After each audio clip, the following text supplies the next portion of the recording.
Hello, Buckeye fans. Happy first day of spring practice. Happy St. Patrick's Day. Dave, I noticed you're not wearing green, so here's your pinch. Okay, thank you. Sorry about that. I don't know if you can see it if you're watching this live, but we are here at the Woody Hayes Athletic Center with brand new banners up celebrating Ohio State's national championship in 2024. But Dave, I think the biggest topic of today is the Buckeyes are moving on. This is a new year, new team, new players, new coaches. We got to see it for the first time today. Just general thoughts on what we saw first hour of spring practice we got to watch, and then talking to Coach Day. Yeah, it's always fun seeing like the new players. I'm talking about the early enrollee freshmen and the transfers. Really cool. You've seen guys like Ethan Onianwa, seeing Devin Sanchez. I could go on and on. Seeing all the new guys in their first real practice as a Buckeye. Always get a kick out of that. And this is the first time they kicked off spring ball less than 2 months after winning a national championship, which is crazy. It's crazy that was only 2 months ago. Like less than 2 months ago. I know. And it is like you can see the banners back here. They have the new national championship 2024 banner that they just put up. So, and it looks a little bit more scarlet than the other ones. The other ones might need a little refresher. They've faded a little bit, but no, it was really cool being out there. You know, you can't look at depth charts this early in spring. I mean, for example, last year at quarterback, Devin Brown went first pretty much throughout spring ahead of Will Howard, and we pretty much knew Will Howard was going to be the starting quarterback.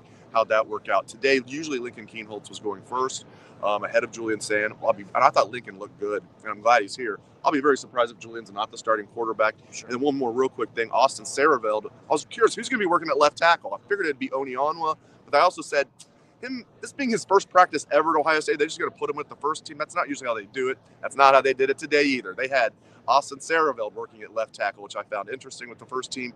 Ian Moore working with the first team at right tackle. Now, will the transfers likely be the starters there? Probably. I think Ethan Onianwa will be the starting left tackle, and probably Philip Daniels will be the starting right tackle. But so early in spring, man, you can't really put any validity into any type of depth charts. No, not yet. For me, one of the most notable things as soon as we walk out here is the guys that aren't here anymore. There were so many guys. I think it's 17 key contributors, most of them starters, that were seniors or left early for the NFL, a couple guys. So that's a lot of guys you got to replace from what was obviously a very good team winning a national championship. And new leaders have to step up. Guys obviously have to step into some of those roles you're talking about. And that's a challenge for this team. And then on top of that, and I asked Coach Day about this, like, now you're the hunted, right? You are the national champions. Everyone, even more so than it is normally the case with Ohio State, everyone is going to be looking to beat you, including week one when you play Texas, which Ryan Day has brought up quite a few times already in just the two press conferences we've talked to him about getting guys ready who maybe haven't played a lot at Ohio Stadium for such a big game. So I think that's a big thing. You talk about the quarterback. Obviously, that's going to be something we're talking about a lot throughout spring practice. I think you, like you said, Julian Sand probably going to be the guy. Lincoln Keenholz, I agree with you. I thought he looked good. And Tavian St. Clair, freshman, five-star kid, just looking at him out there in terms of standing with those guys, looks the part. A big kid. Obviously, he will need to settle into an Ohio State offense and things like that, but it's only 3 quarterbacks. It wouldn't surprise me if they add another one at some point, if they can find a guy that would fit into that role. But, I do like the 3 that they have. Definitely. Yeah, it's good seeing Tavian out there because he does. You wonder. I mean, we've all seen him in person anyway. Yeah. Him being like over here as much as he's been in camps and stuff like that. I'd even seen him play at Bell Fountain when he played London one time. So I've seen him before, but seen him out here in a Buckeye uniform. It's like, as you said it perfectly. He looks the part. John Cooper would tell you he passes the look test. Yeah, exactly. Onianwa passes the look test. Although Coach Day did say he's listed at 6'6", 357. They like the 6'6". They want the 357 to be a little lower. He was listed at 345 at Rice, so I asked Coach Day about that. He said, no, we want that a little lower than 357, but he does move well. But Tavian St. Clair looks good, and even though I'll be surprised if Julian Sand's not the starting quarterback, Lincoln Keenholz is not the same guy that we saw in the Cotton Bowl when he was a true freshman. Like this guy, and now he's in his 3rd year of just focusing on football after playing like 7 different sports and being great at all of them. I might be slightly exaggerating, not by much. So I'm really, really, really glad he's here. I think if something did happen to Sand, presuming he is the starter, I do think Keenholz could get the job done for the Buckeyes. So, yeah, I think they've got a good situation at quarterback for sure. I think fans should be patient with Tavian St. Clair, coming from a small school like Bell Fountain, being a true freshman. But being here early is huge. The fact that those true freshmen got to go to the Cotton Bowl and go to the national championship. Some of them were at the Rose Bowl, too. That is what an unbelievable experience for an early enrollee freshman. So that helps. But still, I would be patient with Tavian St. Clair. And I agree with Patrick that look for them to add a quarterback in the portal just for depth purposes, like a Chugginoff, Gebbia, Gunnar Hoke type. And don't expect Ryan Day's going to name a quarterback till camp. Even when it was Justin Fields against Gunnar Hoke, he didn't announce it until like 2 weeks before the opener. I mean, everybody knew it was going to be Justin Fields, obviously. So he's not going to announce it till camp. He did say there's a chance he could announce it at the end of spring, but he's not going to. But I think despite losing Will Howard, who just had a tremendous one season at Ohio State, led them to the national championship, helped lead them to the national championship, the epitome of a leader. I think he'll be a second-round pick. Despite losing Will Howard, I think they're in good shape at quarterback. But Julian, the one thing that I need to see is leadership from him. He's kind of a cool cat, California kid. But C.J. Stroud was a California kid, laid back as well, and everybody leads in a different way. You can't be somebody you're not. He doesn't have to be Will Howard, but he has to be. If he's going to be the starting quarterback here, he has to be a good leader. Whereas Lincoln kind of has that more innate trait of being a leader. I see that that's just my take on it, where Julian might have to work on that a little more. If he's going to be the quarterback of this team this year as a sophomore, he's got to really step up as a leader, because Will Howard was a perfect leader. Well, and I wrote about this last week. Like, they saw Will Howard, all of these, including Tavian St. Clair, because of how often he was around. They not only saw how Will Howard handled himself and performed, but also how he led, because we heard about it a lot last year. That's why Ohio State huddled as much as they did, because Ryan Day wanted that voice in the huddle, right? And so, yes, you can't do it. You can't fake it and be Will Howard. Right. But they have an example of this is what it takes to be a Buckeye quarterback on and off the field, leading by example, leading with your voice, and I think that's important. And you mentioned it a little bit, those guys getting the opportunity to go to those games, they also got to practice. So while they weren't doing a ton when we were out there for some of those practices during the playoff run, it meant that today wasn't the first time they were going through this for the first time in their college careers, right? So I think that puts you, I don't know how much ahead, but at least a little bit ahead of what guys have been in the past. It definitely helps. And but we've never seen anything like it. It's just it wasn't even anything not even thought about till I heard and as you mentioned, I almost forgot that initially a couple guys were able to go, maybe more than a couple went to the Rose Bowl. Yep. And when I heard that, I was like, oh, I didn't even know that was a thing. And then they were able to go to the Cotton Bowl and the national championship.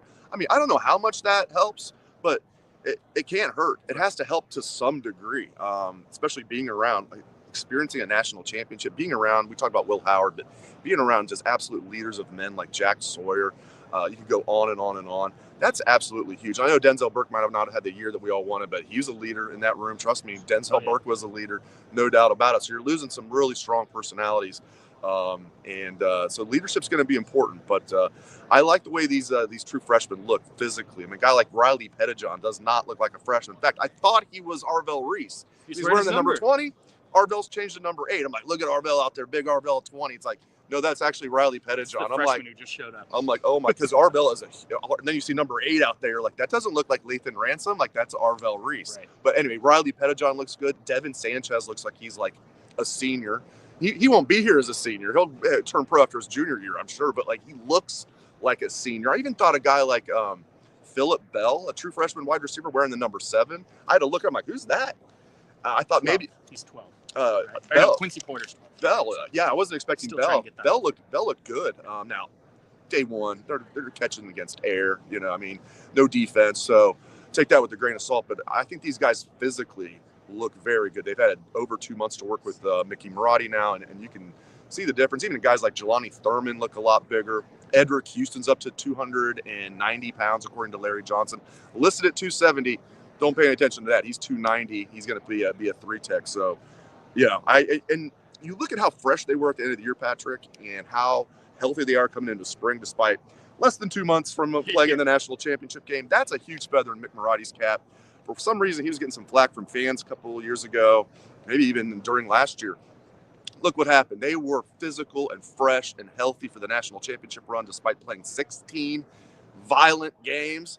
And look at them now. They had 3 guys working on the side today. That was it. It was Isaiah West, it was Keenan Nelson, and it was the true freshman number 24 safety. Not Hawkins. He left a couple years ago. Who's the true? I got it right here. True freshman number 24, Deshaun Stewart. So that's it. Deshaun Stewart, Isaiah West, and then Keenan Nelson, who's the fifth-year senior safety, right? Yeah. Yeah, former South Carolina. Yeah, those are the only guys working on the side. Yeah. So. You talked about a lot of the freshmen there. Ryan Day was asked about just contributions of these freshmen because they did lose so many guys. He said that he could see basically all of the guys that are already on campus contributing in some way. Now, that could be special teams. That could be having a bigger role. But I think it's important that this class is ready to go because of how many guys they lost. And obviously, the sophomores and juniors and all those guys, the seniors this year, will play a big role and probably a bigger role than most of these freshmen.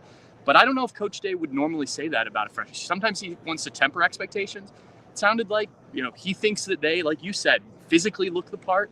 They've gotten that extra time from enrolling early, and you're going to have to be ready come day one, whether that is a special teams role, whether that's, hey, you're the second or third on the depth chart.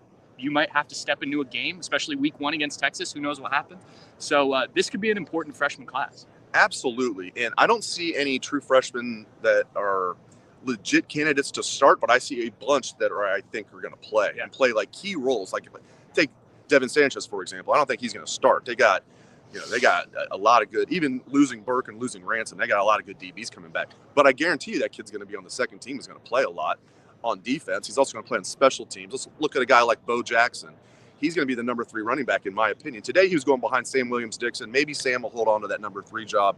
I really like the 1-2 punch with James Peoples and C.J. Donaldson.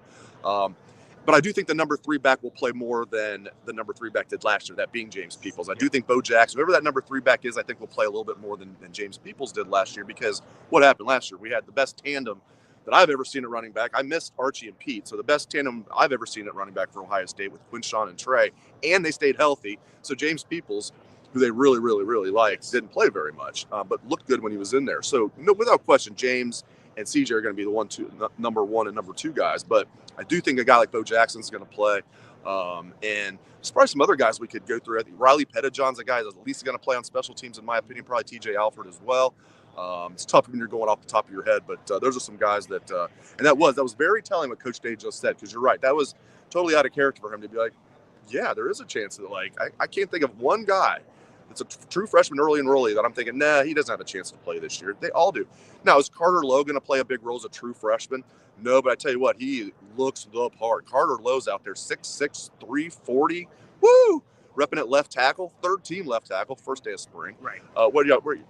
He's a true freshman, but he looks good. I mean, again, is he going to play a lot? Probably not. Some of these D linemen probably not going to play a lot, but like, they look good though. Odom is another one. What's his name? Is it Trajan Odom? Yep. Odom. Wasn't expecting him to look that good. He was one of the lowest ranked members in the class. He doesn't look 6'3", 288 to me. He looks bigger than that. So maybe he's a guy that could help out at D tackle. But it was very telling what Coach Day said. Talking about the defensive line there, just defense in general, you're replacing 8 starters, that entire defensive line, a leader in Cody Simon. You already mentioned Denzel Burke, Lathan Ransom. That's a lot to replace. The defensive line in particular, having to replace that entire unit with guys that were really productive. They are moving CJ Hicks. He was, at least for the hour we were out here, exclusively with the defensive ends. Mm-hmm. And when they did line up with the full team out there, sometimes he had his hand on his ground. Sometimes he is standing up, but off the edge, which I think is interesting. I think that's something we're going to be talking about a lot this offseason. He was kind of the number 2 guy behind Caden Curry and Kenyatta Jackson on the edges there. I think this could be a real thing for him. When they first started talking about it, you just never know, especially this early in spring. But as a senior, you got to find a role for a guy that's this athletic. We talked about him last week, like Baron Browning. They waited too long to figure that out, and you see what he's done in the NFL. This is a role I think that could be good, especially for a defensive line that's going to need guys to step up. It's huge because they need depth at defensive end and D tackle. I'll talk about that in a minute. And I really like the projected starters on the defensive line, but the depth is an issue. And then they brought in Logan George, defensive end from Idaho State. I think that was a solid get. Big jump going from Idaho State to Ohio State. We know that. This kid, very productive at Idaho State. I think that's going to be a very good second-team defensive end behind starters Caden Curry and Kenyatta Jackson. Then who's going to be that third or fourth defensive end in addition to Logan George? Well, now we know it's going to be C.J. Hicks, most likely, unless it doesn't go well this spring. That's huge because I was wondering who was going to fill out the two deep there. Now we know. Defensive tackle, I like Houston and McDonald a lot as the starters, but depth is an issue there. Today they had Tywone Malone and Will Smith Jr. running with the twos, so hopefully those guys step up and it won't be an issue. But Ryan Day himself, not today, the last time we spoke with him, said that was the biggest concern that he had as far as where they're going to look in the portal next, maybe adding some depth, particularly at defensive tackle. Linebackers. I really like Sonny Styles. I think Arvell Reese is going to have a huge year, and I know James really likes Peyton Pierce. Right. Depth is an issue there. Unless Riley Pettijohn steps up, unless Garrett Stover steps up, unless TJ Alford steps up. But, there's a lot of uncertainty there past the top three. James was very clear that Peyton Pierce has established himself as that number 3 guy, or in the top 3. He didn't say number 3. He said he's in the top 3. Who's going to be that number 4 guy? So depth is an issue in the front 7. There's no doubt about it. Depth is an issue. But they can still add some more during the portal. And I will say this, last thing about the defense, this is going to be the best secondary in the country again, in my opinion. It will be. When you have IGB, and I know he's handsy, but I think he's going to have a big year as a senior. I think they're going to continue to coach that out of him to some degree. I think he's going to have a big year. Jermaine Matthews is going to have a big year. I like some of these young corners. Aaron Scott's going to play a lot, for sure. Bryce West is going to play a lot. The aforementioned Devin Sanchez will play a lot. I think Lorenzo Styles Jr. will be your starting nickel slot guy. Caleb Downs, best defensive player in college football, in my opinion. And then nice battle there for that other starting safety job between Malik Hartford and Jalen McClain. Today, Malik was going first, Jalen was going second. I won't be surprised if that flips, but I'm glad they have both of those guys to battle for that job. Yeah, and Ryan Day said, look, if you are good enough to get on the field, you show that you deserve it, we'll figure out how to get you on the field. If you have to move guys around, if you have to do more rotation at positions than they've done in the past, he referenced how they've done that at wide receiver. Even, last year, obviously, with the offensive line and the guards and the rotation there. I don't know if that'll continue or not, but certainly they have some options at various positions. They do have some depth concerns at certain ones that you brought up. If you haven't looked already on Bucknuts, Dave has his practice report up. You can read more about it. Is there anything else we needed to hit on, or I think we touched on most of the things? Yeah, I would highly recommend you guys get on Bucknuts and read the practice report. I was wondering how much we'd get today. We got a lot. I ended up writing 1,200 words on what we saw today in an hour. So a lot of good stuff. Get on Bucknuts, read our practice report. We're also going to have a story on Ryan Day, the entire video of Ryan Day. We'll have pictures, videos of practice, a little bit of everything. So after you watch this video, get on Bucknuts and have a great time. Spring ball's here, and we're still, less than 2 months removed from winning the national championship. So I hope you're still basking. Thursday. We sure are. 2 months, right? We're literally basking with this light here. Yeah, that's pretty nice. All right. Well, thank you guys for tuning in. We'll be out here a lot over the next month or so, leading into the spring showcase, which another thing Ryan Day said, they want to do a lot during that. What it's going to look like, we still don't know, which is a little weird that they haven't explained it. I had a buddy whose dad was asking him over the weekend, should I look to go to that? What is this? And I was like, I honestly don't know. It's not going to be any different. It already was a spring showcase. They haven't played a real spring game since the Tressel era. Been offense, defense. Yeah, let's just kick 8 straight field goals here. Let's a 2-hand touch now. Let's do 1-hand touch. It hasn't been real football for a while anyway. I don't know why they felt the need to change it. They should still just call it the spring game. It hasn't been a real spring game for a long, long, long time. So that was good to hear Coach Day say that they're going to try and play as much football and try and put on a show for the fans. Yep. But we'll be out there for all of it. Stay tuned. We will be back here Wednesday. I think so, yeah. And whatnot. So stay tuned to Bucknuts. Thank you guys for tuning in, and we will talk to you soon.